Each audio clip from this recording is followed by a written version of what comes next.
Hello, everyone. Welcome to Rose and Carter Do the JOB. It's Monday, so it's Singles Wrestlers Day. My pick this week, and I've picked the Honky Tonk Man. Fucking love the Honky Tonk Man, do I? Um, yeah, myself and Bully Boy have watched 4 matches of Honky Tonk Man. What are your thoughts on him, Bully? On Honky, I like Honky. Over the years, I've grown to like him a lot more than I used to. I've never disliked him. He's grown on me over the past maybe 5 to 6 years or something. I've watched a lot more of him, and yeah, I can kind of appreciate his, how good he was at what he done. You know, more. I like the gimmick. I like the fact that he's simple, like really fucking simple. There's nothing ever over the top. His shoot interviews are always reliable. You know what I mean? Like one of those controversial people that you like to listen to. Yeah, just generally all right. You know, if you see a video of his, you know it's either controversial or there's something interesting in it. And his matches are always just entertaining. I think. I love it. I do. Yeah. He was born January the 25th, 1953 in Tennessee. Holds the claim for 64 weeks as Intercontinental Champion. So, regardless of whatever people say, that's a tough one to beat, isn't it? Yeah. The cousin of Jerry Lawler, trained by Herb Welch, like of the Welch fucking Fuller family sort of thing. So it's kind of tough upbringing there. Debuted in '77. Started in Missouri. Wrestling his training partner Coco Beware, so he trained with Coco. All right. Okay, I didn't know that. It kind of makes sense now that Honky put him in the Hall of Fame, didn't he? Oh, did he? Yeah. All right. Okay. Fits in. '78, he went to Memphis and wrestled as Dynamite Wayne Ferris. And then later teamed as the Blonde Bombers with Larry Latham, who became Moondog Spot. They were managed by Sergeant Danny Davis, who was a very green Danny Davis, who later went on to become a Nightmare and then OVW with Jim Cornette. Most notable thing they did there was kind of like the first fucking hardcore thing ever, like before hardcore was cool, before your ECW and all that shit, was the concession stand brawl in Tupelo, Mississippi against Lawler and Dundee. Yeah, I was going to watch that one, but I chose not to. It's fucking brutal, but like no one's ever seen anything like it before, you know? It still holds up today as one of those fucking wild brawls. 82 to 86, he was in Stampede. Well, Canada in general. Yeah. That's where the Honky Tonk Wayne first started, you know, the honky tonk kind of gimmick. Yeah, apparently it was Bruce Hart that gave him the gimmick. Yeah. You know, which I found quite odd, really, because it's like you say, it's a fucking hell of a gimmick. It's a hell of an idea. So. And then '86, he went to the WWF. August '86, he signed. September, he came on TV. Debuted against Terry Gibbs on September the 28th, '86. He was a babyface then when they debuted him, but shit didn't stick. Became a heel, joined. Didn't really become a heel. There wasn't like a heel turn so much. They just thought this is bollocks as a face. And it was, to be fair. Jimmy Hart managed him. Notable feuds was the first notable feud really was Jake the Snake at WrestleMania 3. Yeah. WrestleMania 3. IC title run 87, 88. Won it from Steamboat. Lost it to the Warrior at SummerSlam in 88. Rhythm and Blues 89, 91. And then he was back on the Indies for 3 years, 91 to 93, 94. WCW in 94, but only like a brief period. It says summer to winter on Wikipedia, so it's like only a couple of months, isn't it? Had a TV title run that he got off Johnny B. Bad. I think there was heat over not doing the job to Johnny B. Bad there. That's why they fucked him off. But Eric Bischoff never liked him. Like Eric Bischoff shoot interviews and his podcast and stuff, shit all over Honky. I don't understand why.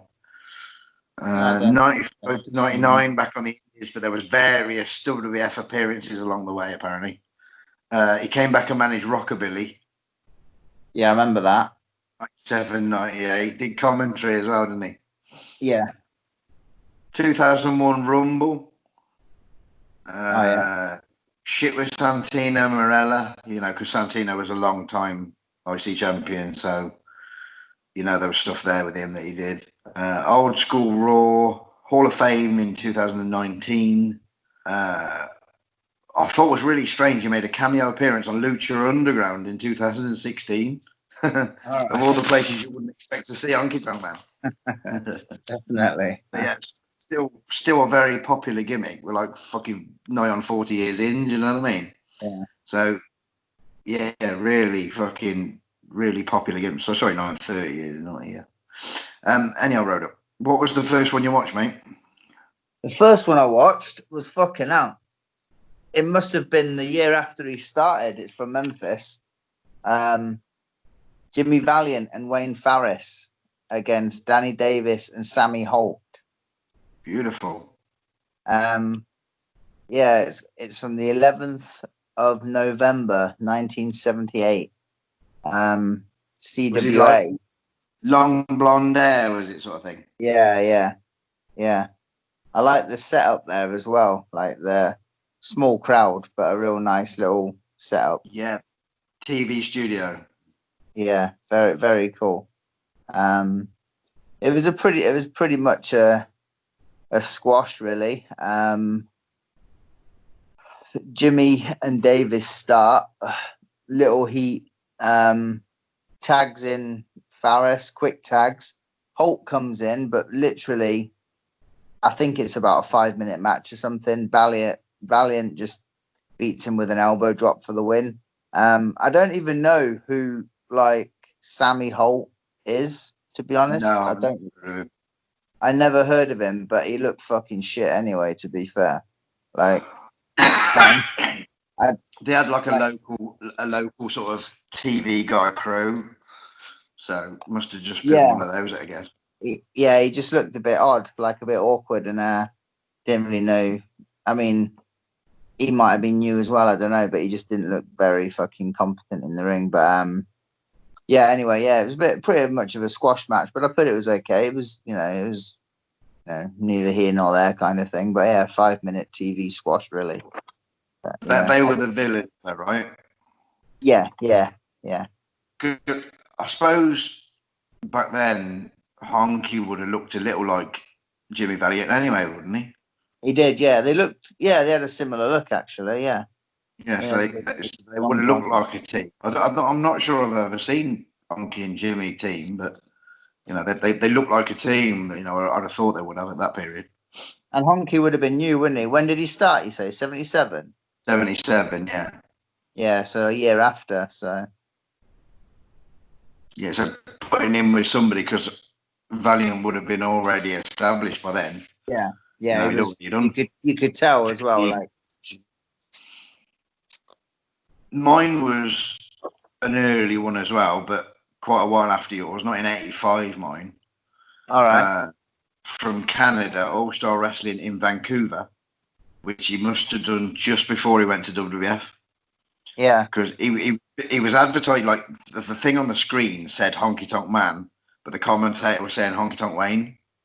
So it's sort of kind of a transitional period to fuck the Wayne off kind of thing. Against Mike Allen, not sure who Mike Allen is, but Honky had the same look that he had in WWF. Long tights and hair was done. In this match, I was going to watch this one, but I chose not to. It was another one that was a maybe for me, but I ended up not watching it. I remember, yeah. Like the tights didn't have that guitars and the fucking music notes on. They were they were just plain black tights, but the same hair and the same, the body was the same. Just a ring jacket instead of the jumpsuit. This was a studio as well, Canada, British Columbia. He was more vicious in this though than anything that you see him in the mainstream. He was more fucking, because he tended to be like that chicken shit heel, didn't he? Yeah. Whereas this, he was fucking, he looked like he was laying them in more.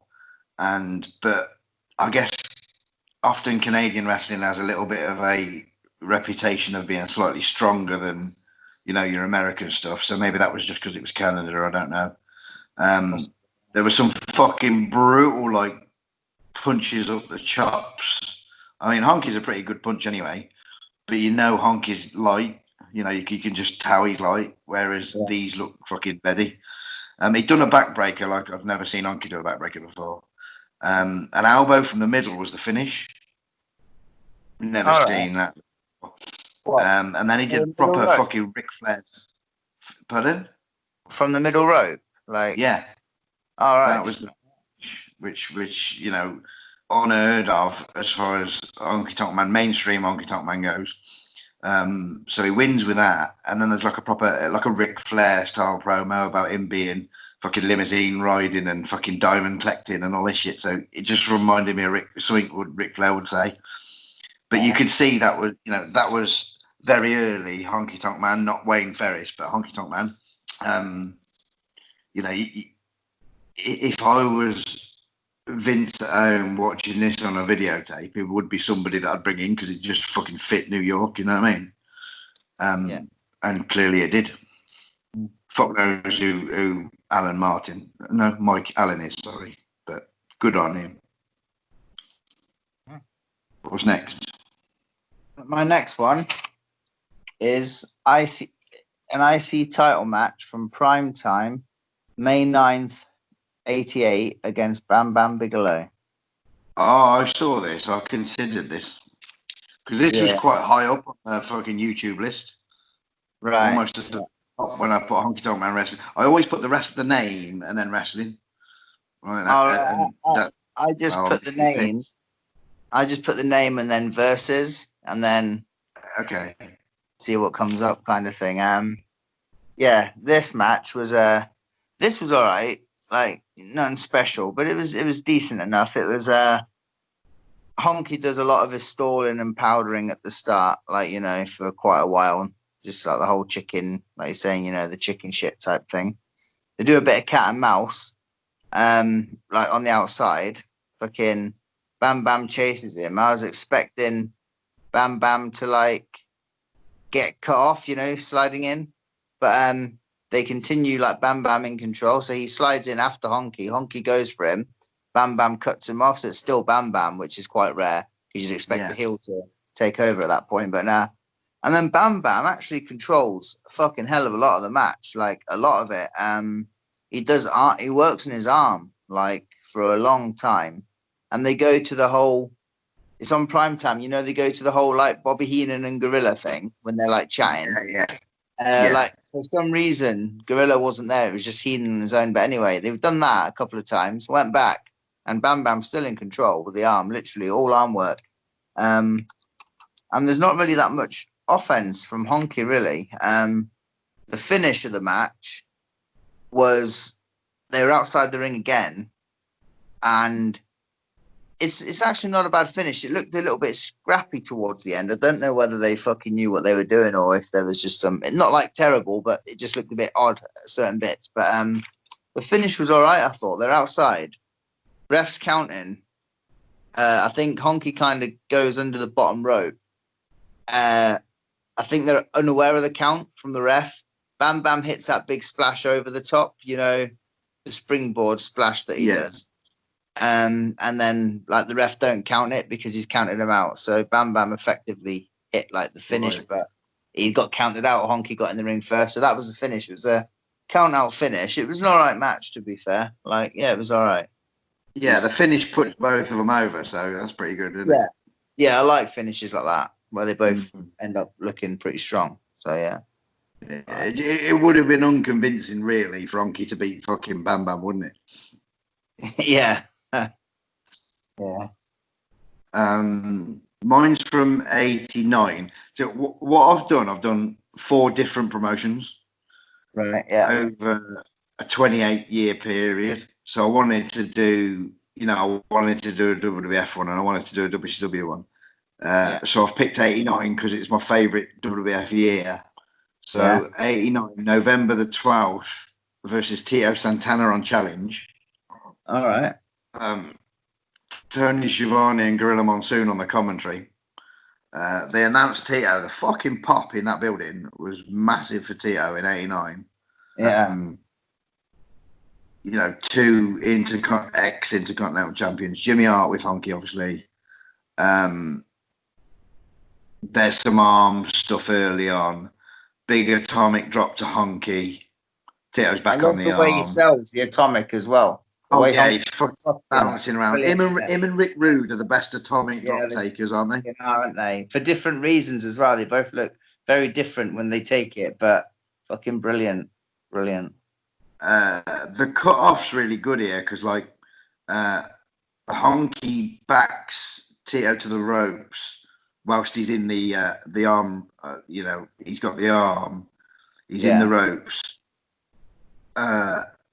Jimmy Hart just taps the leg sort of thing to make an attempt to grab hold of Tito, just enough for Tito to turn round, and Honky clocks him. So it's not like an actual grab and fucking spank. It's just a little, oh, I'm here, and you know, who the fuck's that? Like, and that was enough for it. It was really good. Honky misses a fist drop, very Jerry Lawler styley. Tito with shitload of fire. It's looking like Tito is going over at this point, obviously. Down to the ring comes the big boss man, because this is just before Survivor Series. Right. Where Honky and Bossman are on the same team. I can't remember the teams, to be honest, of 89 Survivor Series, but they're putting it over like Honky and Bossman are on the same team. So it's a DQ because Bossman gets in the ring and fucking starts hammering Tito. Would have been a nice little feud, that, to be honest, but it came to fuck all. But they were just putting over Survivor Series. So now Honky and Bossman are battering Tito. Down comes Dusty for the save. Dusty's music plays, fucking place pops. Tito and Dusty are happy days, dancing around the ring, lovely jubbly. Good, you know, solid match, a proper good one. The finish didn't make sense to me because, you know, it's not November the 12th, 1989. But back then it would have totally made sense because you would have just seen an advert for what the fuck was happening on Survivor Series. Maybe if the commentary would have mentioned it, I'd have put two and two together, but they didn't mention it until the boss man got there, if you know what I mean. But, all right. Yeah, good. I enjoyed it. Cool. My next one is from Wrestling Challenge, February the 19th, 1989, the day after my 6th birthday. So it's versus Jim Neidhart in a singles match.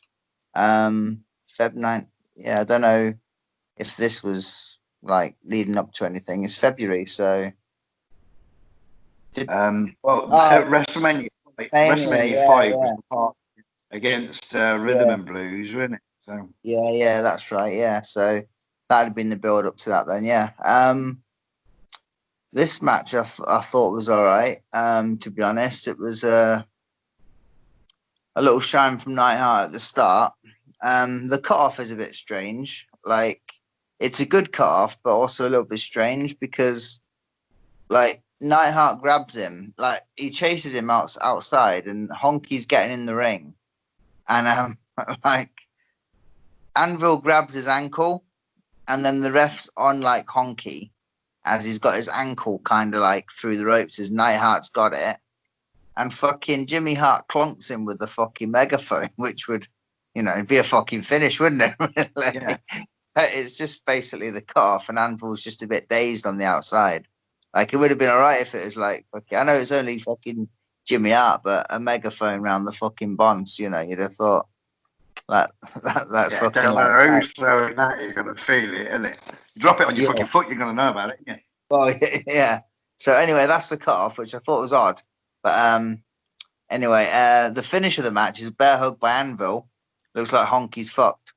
Fucking Valentine runs down. Fucking DQ, big schmoz.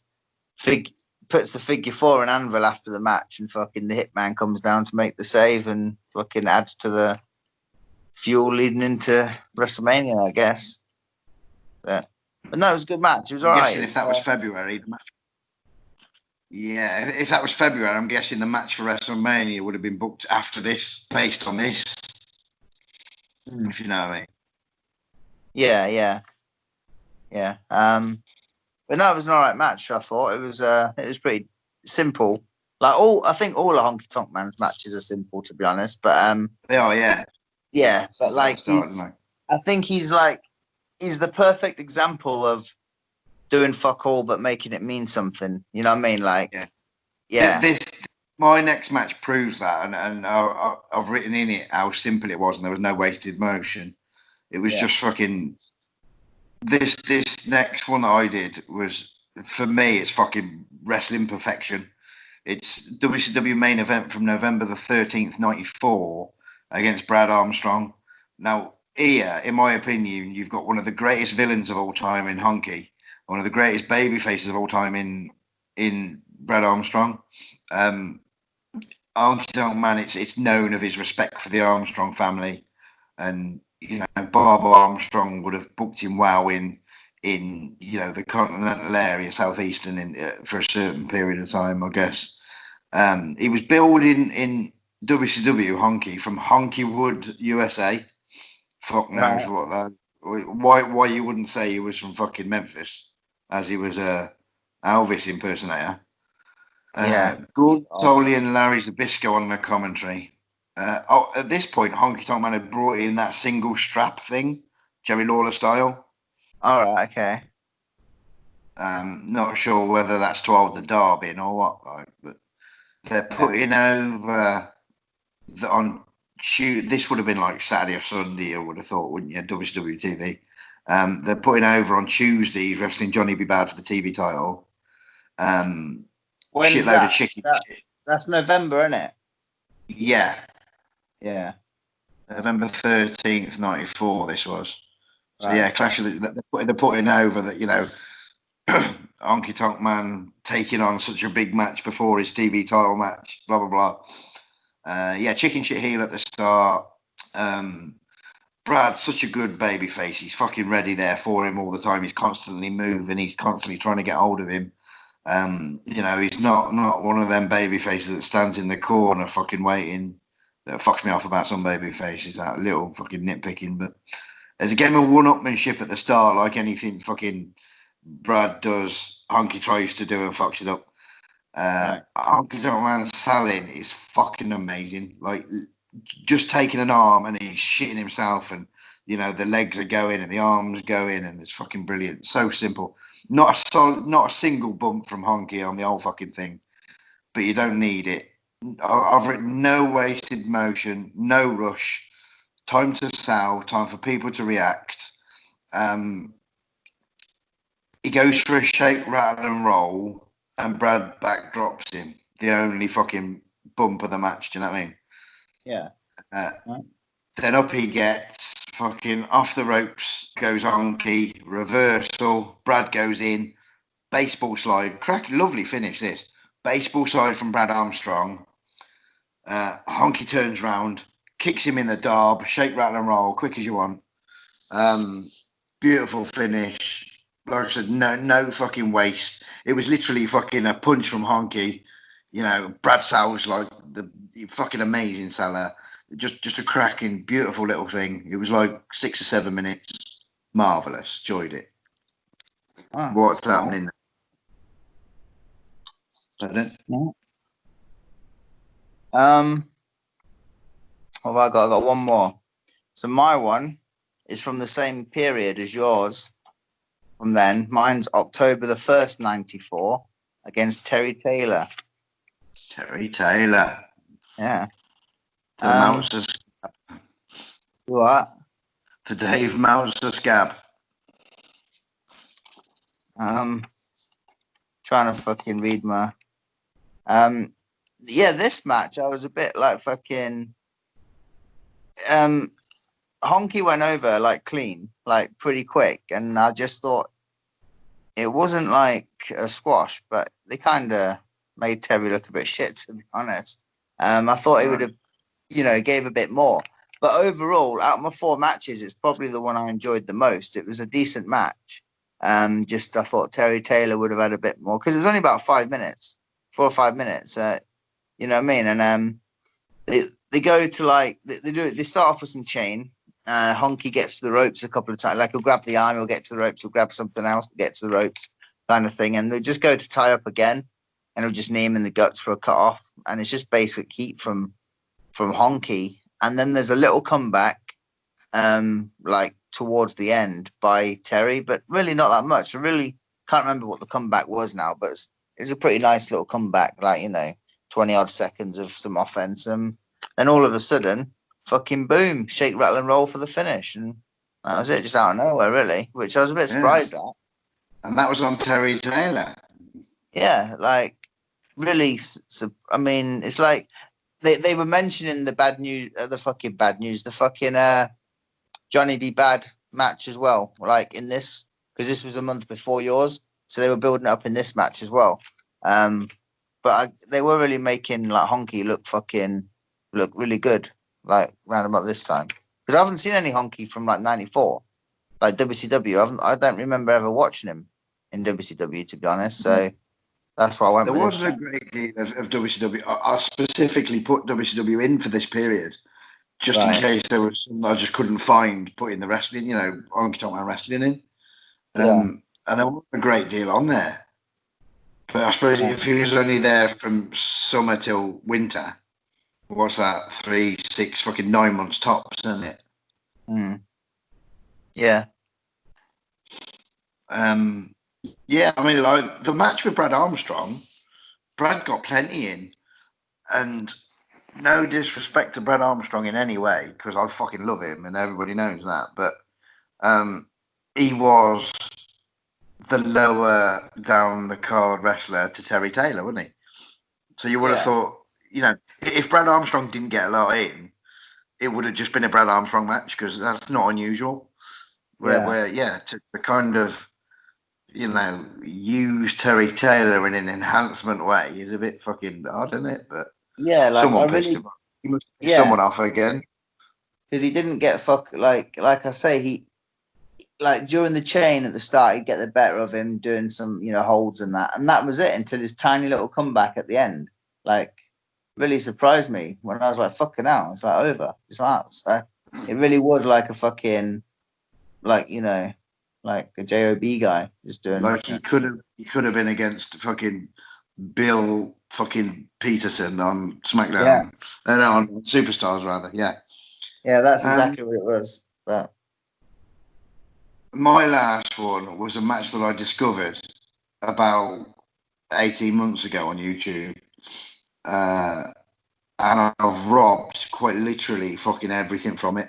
I remember I was wrestling Nick Flag, old Matthews, and I sent him this and I said, we're going to do everything in this match. And that is exactly what we did, literally fucking everything from it. And it's rare to see a match that I can actually do everything in. So that proves how fuck all that Honky Tonk Man does.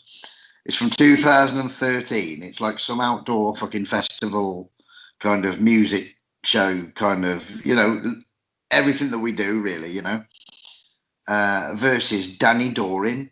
ECW's Danny Doring against the Honky Tonk Man. You'd never thought those two would ever fucking cross paths, let alone wrestle each other. That's a rare one. And I first watched it because I thought Danny Doring from ECW and the Honky Tonk Man 2013 Honky Tonk Man. But it's fucking amazing. Like everything about it, you couldn't put it on fucking you couldn't put it on Superstars. But for that environment, both knew exactly what it was a family crowd. It was raining. They just wanted some light entertainment, and this is exactly what it was. Right at the start, Honky Tonk Man calls Doring a chicken, and then the Birdie song plays. So the Honky Tonk Man dances to the Birdie song. Literally stole everything out of this. they're doing the fucking yes, yes, yes, no, no, no thing when fucking Honky's got his arm, shall I break it? And he's going, no, no, no. And then Honky's yes, yes, yes, and everyone in the crowd. There's a bit of a fucking great spot that I've never seen before or since, but I've stolen it. Dorian's got him in a headlock and he's fucking like thumbing him in the throat. He's thumbing Honky in the throat. Honky's selling like a fucking demon. He does it again, boom. He does a big swing on the third one. Honky blocks it, takes his head, and now it's fucking Honky Tonk Man's turn to fucking jam him in the throat now. But he lets him go and he's selling like a demon. A fucking Dorian is. It's amazing. The tape comes off Dorian's wrist, which Honky loves. He either has his own tape or someone else's tape. The tape is a regular thing for Honky to bring the tape off and wrap it around the throat. There's all that shit going on. Dorian does it round the throat a few times. Dorian does his fucking, Honky Tonk Man does his shake of the hips and the fucking arms go round. All of a sudden, there's a kick to the darb from Honky. The tape comes out of fucking Dorian's hand. Now Honky's got the tape and it's round fucking Dorian's neck. He's in the corner, some sort of eyeball thing. Takes the legs. Dorian's feet are on the ropes. 1-2, referee catches the feet. Dorian thinks he's won because he's being tapped by the referee. Over comes Honky. Quick roll up. 1, 2, 3. We're home. It's fucking wrestling perfection, in my opinion. Everyone else would shit on that, but they're only going to shit on it if they don't actually understand how to work a crowd, because that's fucking amazing. And I love it. And when we did it, it got over. So if us dickheads can do it, then it's wrestling perfection. Amazing, loved it. Cool. So yeah, I fucking love Honky Tonk Man, mate. Yeah. Wednesday we're doing Rumble in the River from Memphis. Yeah. Friday, Paul Diamond and Pat Tanaka. Yeah. Next month is your pick. It was your pick for the tags, wasn't it, for this Paul Diamond and Pat Tanaka, and it's your pick for Monday's singles. Who did you pick? I have gone with the one and only Butch Reed. Oh, marvellous. Yeah. Lots of places to watch him from, too. Yeah, I was going to say he's been around, hasn't he? He's been everywhere, so that'll be a... I don't even know what made me think of Butch Reed. He was literally the first name that popped in my head when you said it's my pick for Monday. I was like, over them. That's not a bad way of going about it, to be fair, because he obviously jumps into your head for a reason. But I know you've always been a fan of Butch Reed. I have. Yeah.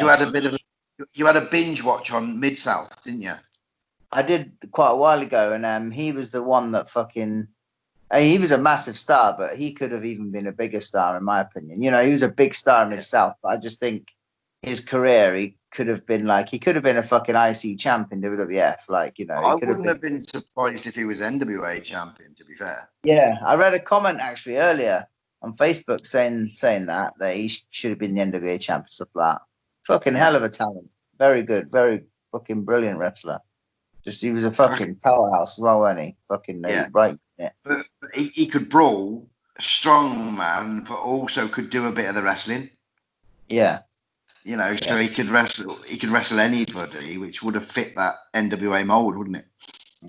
He was over as well. Yeah. Over as fuck. Oh yeah, definitely.